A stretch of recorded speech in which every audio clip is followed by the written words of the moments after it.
नेता प्रतिपक्ष उमंग सिंघार का बयान। विधानसभा सत्र को लेकर बोले सीएम डॉक्टर मोहन यादव बोलते हैं, हमारा घोषणा पत्र रामायण और गीता की तरह है। 1.25 साल में उसके पन्ने नहीं खोल पाए हैं। प्रदेश बीमारू राज्य होने जा रहा है। 9वें नंबर पर आ गया है। सौरभ शर्मा जैसी छोटी मछलियों को पकड़ लिया, बड़े मगरमच्छ बाहर है। इन मुद्दों पर विधानसभा में ध्यान आकर्षण लाएंगे उमंग सिंघार। किसानों को 5 रुपए में बिजली कनेक्शन देने पर बोले, किसान को मुफ्त में बिजली दो। बीजेपी कहती है किसानों की आय दोगुनी करनी है, इसलिए रियायत देने से कुछ नहीं होगा। किसानों को मुफ्त में बिजली दो। उमंग सिंघार प्रहलाद पटेल को लेकर बोल, उनका बयान किस तारतम्य में था पता नहीं, लेकिन को जिले स्तर पर न्याय नहीं मिल रहा है तभी तो पहुंच रहे हैं, काम नहीं हो रहे हैं इसलिए आ रहे हैं।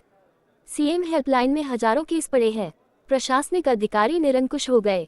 बीजेपी लंबे समय से सरकार में इसलिए घमंड है, घमंड जल्द टूटेगा। उमंग सिंघार मासूम बच्चियों के साथ रेप की घटना पर बोले, पूरे मध्य प्रदेश में ऐसी घटनाएं हो रही है। शिवपुरी के बाद टीकमगढ़ में हुई है। मुख्यमंत्री के पास गृह विभाग है, तत्काल कार्रवाई करें। वे विधानसभा में नहीं बैठते हैं। गृह विभाग की बैठक कब ली, कब समीक्षा की है बताएं। जिस जिले का एसपी काम नहीं कर रहा है उसे लाइन अटैच करें।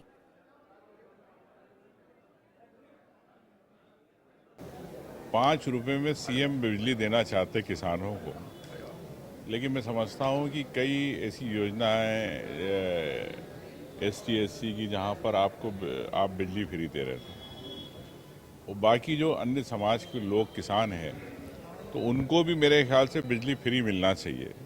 और 5 रुपये क्यों, किसान को आप 5 रुपये बिजली देना चाहते हो, किसान को आप समर्थन मूल्य की बात नहीं करना चाह रहे हो। किसान को आपके मोदी जी ने कहा था कि हम किसान की आय दुगनी कर देंगे। आय दुगनी क्यों नहीं हुई बताएं। फूड प्रोसेसिंग, और यहाँ किसान जब प्याज टमाटर आलू जब सड़क पर फेंकता तो जब सरकार कहाँ जाती। 20 सालों में कई बार ऐसी स्थितियाँ बनी। तो मैं समझता हूँ कि फूड प्रोसेसिंग प्रोजेक्ट्स आना चाहिए। किसान को कैसे आर्थिक रूप से मजबूत करो उस पर फोकस होना चाहिए। और किसान को तो मैं चाहूँगा कि आप बिजली फ्री दीजिए, और किसान को कैसे आप आर्थिक रूप से मजबूत करें इस पर सरकार को विचार करना चाहिए।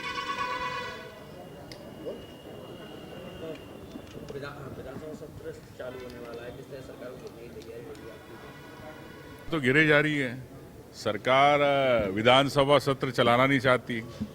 9 दिन का सत्र है। मध्य प्रदेश के इतिहास के अंदर पहली बार हो रहा बजट सत्र, जो हमेशा 1 से 1.5 महीना चलता था, 2-2 महीने चलता था, लेकिन मध्य प्रदेश के इतिहास के अंदर ये 9 दिन का सत्र कर दिया गया। तो भारतीय जनता पार्टी लोकतंत्र की हत्या कर रही है। हमने राज्यपाल जी को भी इस बारे में ज्ञापन दिया। और क्यों भारतीय जनता पार्टी नहीं चलाना चाहती? क्या आप अगर विकास कर रहे तो आप क्यों नहीं आप विपक्ष के सवालों से आप बचते हो? क्यों जनप्रतिनिधि विधायक चाहे सत्ता पक्ष हो पक्ष के, वो अगर अपनी बात करना चाहते अपने क्षेत्र की, पानी की, जल की, बिजली की, सड़क की, तालाब की, तो उसकी बात क्यों नहीं करना चाहती भारतीय जनता पार्टी? भारतीय जनता पार्टी की सरकार डबल इंजन की सरकार नहीं है। ये नौकरशाही को बढ़ावा दे रही है, निरंकुश है। और मैं समझता हूँ कि एक तरह से लोकतंत्र की हत्या करके ये केंद्र शासित प्रदेश चल रहा है। तो अगर यही स्थिति है तो मध्य प्रदेश के अंदर केंद्र शासित प्रदेश का प्रस्ताव भेज दे, जब आपको जनप्रतिनिधियों की बात नहीं सुनना है तो। प्रहलाद पटेल कार्यकर्ताओं से कह रहे हैं कि भीख नहीं मांगना चाहिए, किस तरह से देखते हैं? देखिए, वरिष्ठ मंत्री हैं प्रहलाद पटेल जी, अब उन्होंने क्या कहा, किस परिप्रेक्ष्य में कहा, ये उनकी मन की बात है। लेकिन मैं समझता हूँ कि कोई भी अगर पीड़ित पक्ष आता है तो न्याय के लिए उसको न्याय मिलना चाहिए। स्वाभाविक है, आवेदन लेके 10 कार्यकर्ता आते हैं, 10 आम व्यक्ति आते हैं, तो उनको अगर नहीं मिल रहा है न्याय तो मंत्री के पास आ रहे हैं। अगर आपके कलेक्टर अगर सही काम कर रहे हैं तो निश्चित तौर से प्रशासनिक व्यवस्था ठीक रहेगी, तो आपके पास नहीं आएंगे। तो मैं समझता हूं कि इस बारे में मुख्यमंत्री जी को संज्ञान लेना चाहिए। ग्वालियर चंबल अंचल में कानून व्यवस्था बिगड़ चुकी है, रोज हत्या जैसी घटनाएं, एक बड़ा जघन्य रेप का मामला। आप ग्वालियर चंबल के पूरे मध्य प्रदेश में कानून व्यवस्था की यही स्थिति है। कल परसों टीकमगढ़ में भी ये स्थिति बनी, वहाँ भी नाबालिग के साथ इस प्रकार की घटना घटी। तो मुख्यमंत्री जी कब समीक्षा करेंगे आप गृह विभाग की? कब आप जिले के एसपी जो कप्तान हैं उनसे जो नहीं कर पा रहे उनको बुलाओ वापिस, जो योग्य आईपीएस है उनको भेजो आप। तो मैं समझता हूं कि मुख्यमंत्री जी के पास खुद के पास विभाग है, अगर नहीं संभाल पा रहे तो बताएं, अगर संभाल पा रहे तो घटनाएं बढ़ रही है, इस घटना को अंकुश कब लगेगा? सरकार को तत्काल इस पर संज्ञान लेके जिस प्रकार की घटनाएं हो रही नाबालिगों के साथ, इस पर तत्काल उनके संज्ञान लेके कार्रवाई करना चाहिए। देखिए, कांग्रेस पार्टी जो भी ऐसी स्थिति रहेगी जिसके अंदर जनता को न्याय नहीं मिलेगा, उसके लिए कांग्रेस पार्टी पूरी तरह धरने प्रदर्शन और जनता की आवाज़ के रूप में हमेशा खड़ी रही। एक सवाल और कि अभी कुछ दिन पहले सीएम ने घड़ियाल छोड़े थे राजघाट में, फिर वहीं अब जिस जगह सीएम ने घड़ियाल छोड़े, पूरे प्रदेश के अंदर रेत माफिया सक्रिय है, और घड़ियाल छोड़ने से क्या रेत माफिया बंद हो गए? क्या माइनिंग डिपार्टमेंट वालों के भ्रष्टाचार बंद हो गया? क्या ऊपर मंत्रियों तक पैसा जा रहा वो बंद हो गया?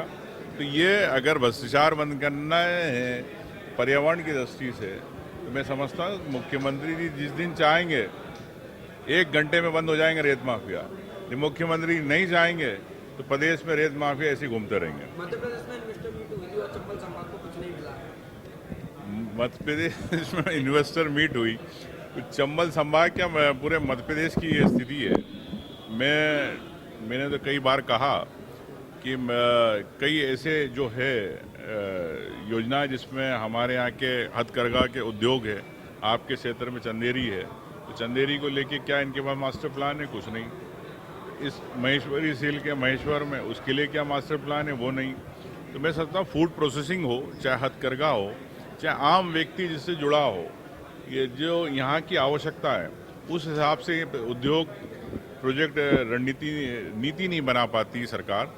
बाहर के आप उपक्रम, सरकारी उपक्रम तो लिया है मोदी जी, लेकिन देश के उद्योगपति मध्य प्रदेश में इन्वेस्टमेंट क्यों नहीं करना चाहते? इससे स्पष्ट है कि मध्य प्रदेश बीमारू राज्य है, कर्ज से डूबा हुआ है, इस कारण उद्योगपति नहीं आना चाहते। कागजों पर जमीनें अलॉट कराने से उद्योग नहीं लगेंगे। उद्योग लगे और प्रदेश के युवाओं को 70% नौकरी मिले, ये सरकार को गारंटी देना चाहिए। Thank you. ठीक है दोस्त।